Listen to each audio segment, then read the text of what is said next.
మదనపల్లిలో అతిపెద్ద fashion world SR shopping mall మార్చి 8న హీరోయిన్ మీనాక్షి చౌదరిచే గ్రాండ్ ఓపెనింగ్ 3 లక్షల వెరైటీలు అతి తక్కువ ధరలు. ప్రస్తుతం పశ్చిమాసియాలో యుద్ధం మరింత ముదురుతోంది. ఇరాన్ పై అమెరికా అండ్ ఇజ్రాయెల్ అత్యంత భారీ దాడులు చేస్తుంది. ఈ దాడులు చూస్తుంటే ఇరాన్ పతనం మొదలైంది అని అనిపిస్తోంది. ఎందుకంటే ఇరాన్లో అత్యంత సేఫ్ అని భావించిన అండర్ గ్రౌండ్ బంకర్లు కూడా పేక మేడల్లా కూలిపోతున్నాయి.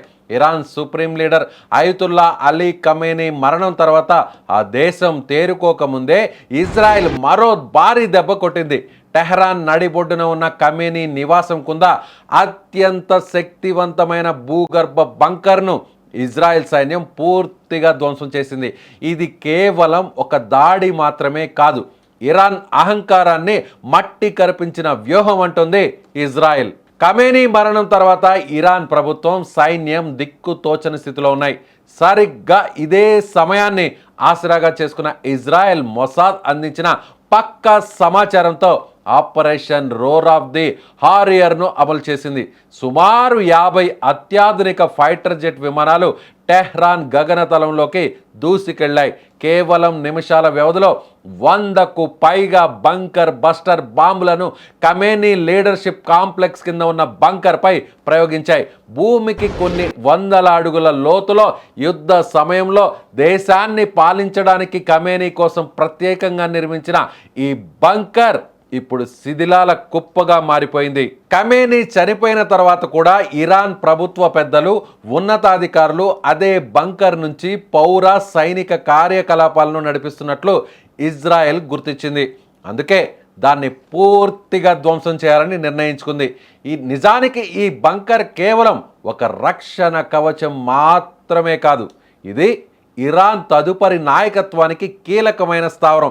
టెహ్రాన్లోని ప్రధాన వీధుల కింద కిలోమీటర్ల మేర విస్తరించి ఉన్న ఈ నెట్వర్క్ని ధ్వంసం చేయడంతో Iran military command and control వ్యవస్థ మొత్తం పూర్తిగా కుప్పకూలిపోయింది.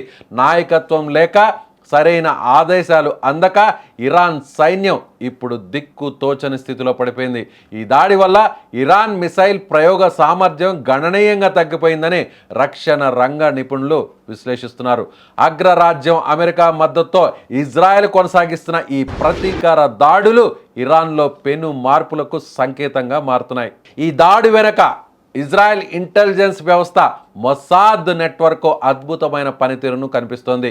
ఏళ్ల తరబడి ఈ రహస్య బంకర్ నిర్మాణాన్ని, అందులోకి వెళ్లే దారులను ఇజ్రాయెల్ ఎప్పటికప్పుడు నిశితంగా గమనిస్తూ వచ్చింది.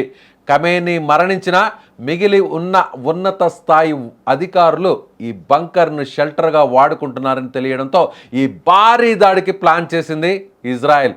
ఈ బంకర్ ధ్వంసం కావడంతో ఇరాన్ కమాండ్ అండ్ కంట్రోల్ వ్యవస్థ పూర్తిగా చిన్నాభిన్నమైపోయింది. నాయకత్వం వహించే వారు లేక, క్షేత్రస్థాయిలో ఉన్న సైనికులకు ఎప్పటికప్పుడు ఆదేశాలు అందక ఇప్పుడు ఇరాన్ సైన్యం గందరగోళంలో చిక్కుకుపోయింది. విశ్లేషకుల అభిప్రాయ ప్రకారం ఈ దాడి ఇరాన్ వెన్నుముకను విరిచేసింది. ఇరాన్ ప్రయోగించే మిసైల్ దాడుల సామర్థ్యం గణనీయంగా తగ్గిపోవడానికి ఇది ప్రధానంగా కారణం కాబోతుంది. ఎందుకంటే దాడులను పర్యవేక్షించే ప్రధాన కేంద్రమే ఇప్పుడు లేదు. మరోవైపు దేశంలో ఇంటర్నెట్ సేవలు నిలిచిపోవడం, ప్రజల్లో ఆందోళన పెరగడం చూస్తుంటే ఇరాన్లో పెను మార్పులు వచ్చే అవకాశం కనిపిస్తోంది.